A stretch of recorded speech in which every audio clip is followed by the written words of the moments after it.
As a park ranger, it was my job to patrol the vast expanse of forests and mountains that make up the park's borders. I was used to the quiet, the rustling of leaves underfoot, and the occasional chirping of birds. It was peaceful work, but it was also lonely at times. However, what happened one night still haunts me to this day. It was a late summer evening, and I had been patrolling the park for a few hours. I was making my way back to the ranger station when I saw something out of the corner of my eye. It was a flicker of movement just beyond the trees. I paused for a moment, wondering if it was an animal or just my imagination. But then I saw it again, and this time it was clearer. It was a person moving quickly through the trees. I was instantly on high alert. It wasn't uncommon for people to enter the park after hours, but it was usually just teenagers looking for a place to hang out. However, the way this person was moving, it made me uneasy. It was almost as if they were trying to avoid being seen. I approached the area where I had seen the movement, and I found myself facing a dense thicket of trees. I drew my flashlight and I shone it into the foliage. I could see nothing but the trees and the ground. I hesitated for a moment, wondering if I should call for backup, but then I heard a sound that made my heart skip a beat. It was a low growl coming from deep within the thicket. I took a step back, my hand instinctively moving to the sidearm at my waist. As I did, the growling grew louder, more intense. It was clear that whatever it was angry, and that it was coming towards me. I shone my flashlight into the trees again, hoping to get a glimpse of what was making the noise. What I saw next still sends shivers down my spine. A pair of glowing red eyes were staring back at me from the darkness. They were large and predatory, and they seemed to be fixed on me. I froze, not knowing what to do. I had never encountered anything like this before. The growling grew louder and more intense, and I realized that whatever was in the thicket was no ordinary animal. It was something bigger and something more dangerous. I backed away slowly, my eyes fixed on the glowing eyes in the trees. As I did, the growling stopped and the eyes disappeared. I didn't waste any time, and I ran back to the ranger station as quickly as I could. When I got there, I was panting and out of breath. I told my fellow rangers what had happened, but they didn't believe me. They told me that it was probably just a bear or a mountain lion, but I knew what I had seen. Over the next few weeks, I couldn't shake the feeling of unease that had settled over me. I couldn't stop thinking about what I had seen deep in the woods. I started doing more research about the park and the surrounding area, trying to figure out what it was that I had encountered. It wasn't until a few months later that I finally got my answer. I was speaking to an older ranger who had been working in the park for decades. I told him about what had happened to me, and he listened intently. When I finished, he told me a story that made my blood run cold. He told me that there had been rumors of a creature that roamed the park's boundaries for years. It was said to be a large humanoid creature, with glowing red eyes and an incredible strong sense of smell. It was also said to be incredibly aggressive and dangerous. The creature had only been seen sporadically over the years, but that most people dismissed the sighting as tall tales or hoaxes. He admitted that he had never seen the creature himself, but that he knew several rangers who had. According to the stories, the creature was always seen at night, and it always seemed to be on the move, as if it was patrolling the park's boundaries itself.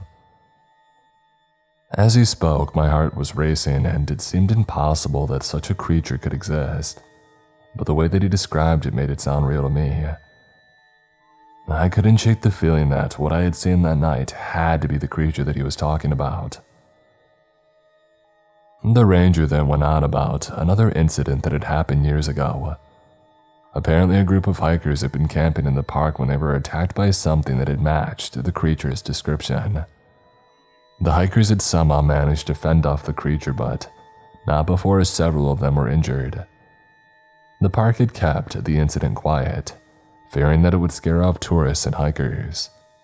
Since that fateful night, I've kept to the same shift as I always had. I haven't seen anything since, but many times I'll get this feeling of being watched.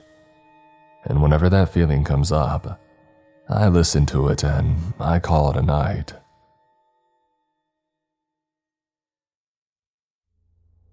I am originally from rural northern Ontario, Canada, and I've always spent most of my time in the woods and nature regardless of where we moved.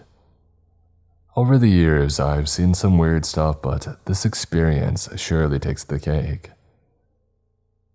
When I was 16 years old, living with my mom in ruralish New Jersey, my best friend and I had an experience that we both still remember vividly, and my wife wants me to share the story to see what people think we saw.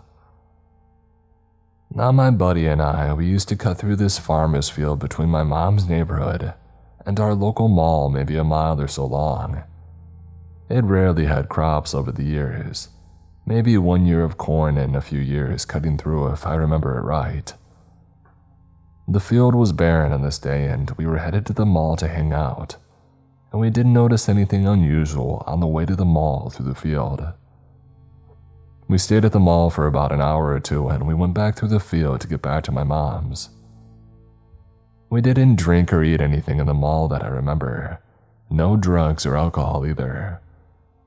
When we got to the tree line between the field and the mall, we saw a handful of people all dressed somewhat similar, in overalls of some sort, plaid shirts collecting things off the ground. I figured that they were harmless and we knew the old guy's name who owned the field, so we probably wouldn't get yelled at if we name dropped it. As we made our way through the field and got closer, I remember feeling a lot of static energy. It looked like they were picking up smoking coals off the ground and throwing them into buckets. It was weird, but we didn't say anything to these folks and just kind of skirted around them until we were nearing the tree line back to my mom's neighborhood. We heard a loud whooshing noise, sort of like an air compressor. We turned back and there was a group of 6 identical white-suited men with helmets that looked like they were from Daft Punk. And they seemed to be shooting, silently like their weapons made no noise, at the folks picking those things up off the ground. Their sidearms looked like the guns used to spread weed killer or a paint sprayer really long and thin. They didn't seem to notice us watching until my friend went into a panic and started freaking out. I grabbed him by his shirt and started dragging him toward the tree line, but he was in some sort of shock. I looked back as we were running as they were all facing us but not pursuing. My friend went home and we didn't talk to each other for about a week. Everyone we told to date has said that we were mad, minus my wife and father. I will say after the initial whooshing sound, we never heard another noise, not even a cricket for the whole encounter, until we made it back across the tree line. I'm curious to see what you all think. I am new to this, but my wife said that this was a glitch and other people have strange encounters and might want to hear them.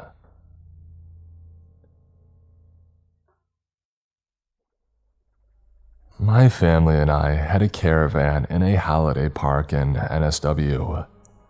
We would go there every school holiday and there were many kids that I used to run around and play with. I have fond memories of this place where I learned to ride a bike and I had my first kiss, but other memories are not as good, and now leave me with that egg flip feeling in my stomach. The people that owned the caravan park had a son. He was roughly 25 and I had to have been around 5 or 6 at the time. He would drive around the park and collect everybody's trash on a tractor and do other odd jobs like this to help out his parents. Every once in a while, he would pull up when I was playing out the front and ask if I wanted to go for a ride on the tractor. I, being young and naive, of course accepted and jumped on because what child doesn't want to ride on a tractor? This was back in the days where parents would let their children play in the streets without much supervision, and you just came back home when these streetlights came on. One day when he dropped me back to our van, my dad came storming out, grabbed me by the arm and yanked me off the tractor. Without saying a word to the man, he took me inside and told me to never ever hang out with him again. "I don't want you hanging around with that man again," he said without saying why. "But he's nice, he gives me lollipops," I say. "Just don't do it, I'm telling ya. Don't talk to him," he replied. Now I couldn't understand why my dad didn't want me talking to the nice man who only gave me tractor rides and lollipops and hugs, and sometimes the occasional sandwich. I remember telling the man one day, "My dad said I'm not allowed to talk to you anymore," to which he smirked and replied, "Oh yeah, why is that?" Now fast forward nearly 14 years later, my family and I are watching the news when the man's face flashes across the screen, attached to a story where he had killed 2 people, and now he's serving time in prison. My dad called over, look at this. I knew that he was bad news there. It was always just something about him. Do you remember when he used to take you around in that tractor?" My blood ran cold and my stomach dropped. And the most disturbing part, he killed people with pills that he would call his lollies. Please always listen to your parents. My God, I would be gone by now if it wasn't for them.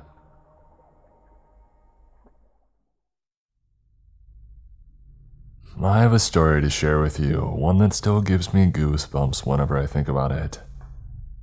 It happened a few years ago when I was still in college and living in a small apartment by myself. One night, I was lying in bed trying to fall asleep when I heard a strange noise coming from my living room. It sounded like something was shuffling around out there, and I immediately sat up in my bed, heart racing. I tried to tell myself that it was probably just my imagination, or maybe a neighbor making noise in the hallway. But then I heard it again, louder this time, and I knew that someone was definitely in my apartment. I slowly got out of bed and tiptoed to my bedroom door, trying to stay as quiet as possible. I didn't want whoever was out there to know that I was awake and aware of their presence.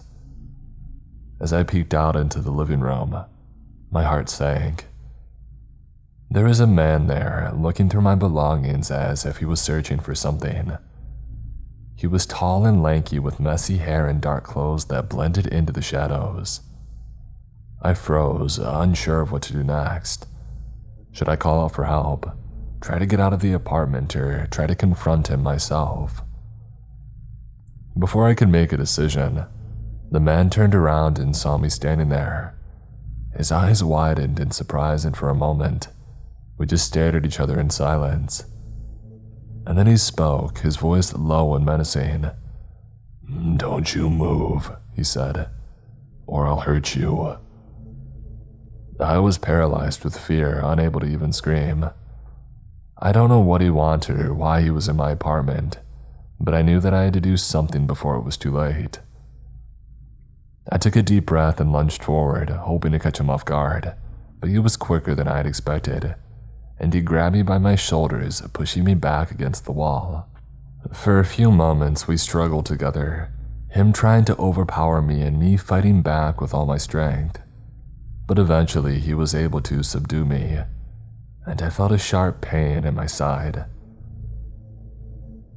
The next thing I knew, I was waking up in the hospital with a bandage around my stomach. Turns out that the man had stabbed me during our struggle. I never found out who he was or why he had targeted me, probably just a common robbery that went bad. But the experience left me shaken and traumatized, and to this day I still have nightmares about that terrifying night in my small apartment. After the attack, I became very anxious and paranoid. I had trouble sleeping, and every little noise and creak in the apartment would send me into a panic. I ended up moving out of that apartment and into a more secure building, but I still struggled with fear and anxiety for months after that. It took a lot of therapy and support from friends and family to help me overcome the trauma of that night. But eventually, I was able to move on and start living my life again. Looking back on the experience, I realize how lucky I am to still be alive.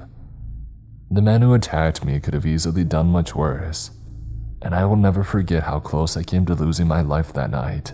Now I always make sure to take extra precautions to keep myself safe. I always lock my doors and windows, and I never let strangers into my home.